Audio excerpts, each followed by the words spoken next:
Театр яктылыкка, нурга илтә. Һәр театрның девизына үрелгән бу сүзләр белән беренче кунагыбызны каршы алыйк.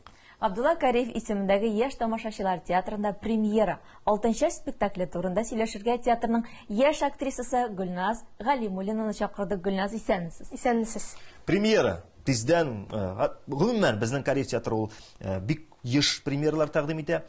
Бу премьера ни белән үзенчәлекле һәм нәрсә хакында?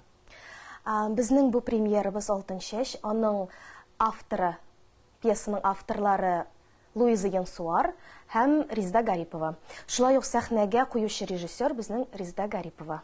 Ул безнең өчен яңа режиссер. Бу спектакль ул тәгаен генә әйтеп булмый нәрсә хакында икәнен. Чөнки ул тормыштагы бик күп тармакларны үзенә җыйган спектакль.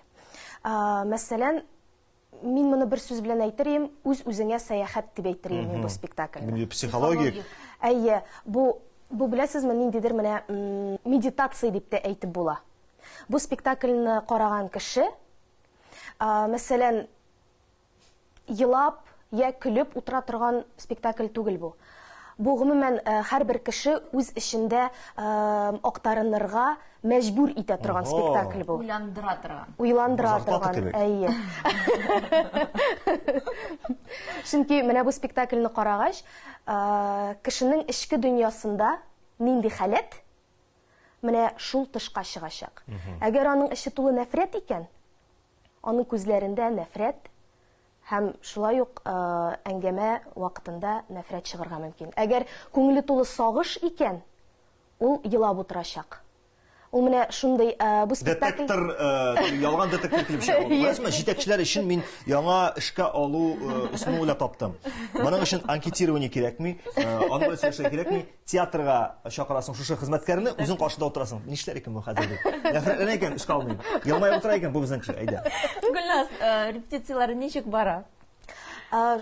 Әйткәнемчә, Резда Гарипова ул безнең өчен яңа режиссер. Әлбәттә, һәрбер режиссерның үз алымы. Мәсәлән, Резда Гариповга килгәндә, ул безне өйрәнгән кебек, спектакль дәврендә, шушы спектакльнең репетицияләре дәврендә без дә аны өйрәндек. Шулай, ул гел шулай, спектакль вакытында режиссер белән актер бер-берсен гел өйрәнә.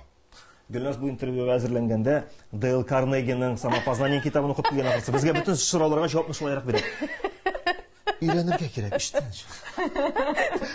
Заманы шул хәзер. Хәзер гади генә түгел, менә ниндидер психоанализ. Әйе, ниндидер башка планетада кебек менә шундый хәзер уйлар. Менә хәзер бу спектакльне чыгарган дәврдә ниндидер бөтенләй башка дөньяда яшисең. Сезнең рольгә килгәндә, Гөлназ, нинди роль башкарасыз анда? Рольләргә килгәндә безнең Караптыр хәзер җавабы.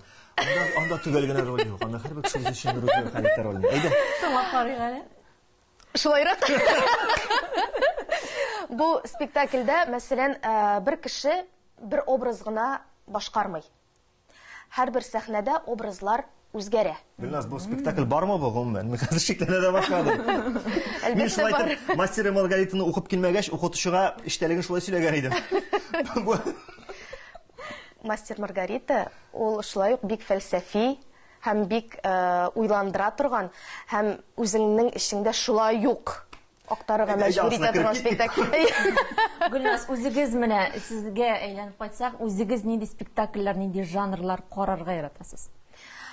Хәзер безгә бик күп режиссерлар килә һәм без ничектер күп кырлы дип әйтимме, классик әсәрләрдә әлбәттә инде минем күңелемдә бик зур урынны ала. Һәм шулай ук эксперименталь спектакльләр. Хәзер күбрәк менә шул экспериментлар бара бит инде. Һәм ничектер ул актер өчен дә бик зур тәҗрибә, классик әсәрләр генә түгел, менә шушы экспериментлар белән эшләү. Ул актерның багажын туплый. Шуңа күрә мин төрле жанрларны яратам. Карарга, катнашырга түгел, менә карарга. Әйе, нәкъ шулай карарга. Чөнки менә караганда, анда бит менә ниндидер кичкенә генә элементлардан төзелә. Менә шул кичкенә генә режиссерның менә шуның шишелешен карау, ул үзе бер мөгъҗиза.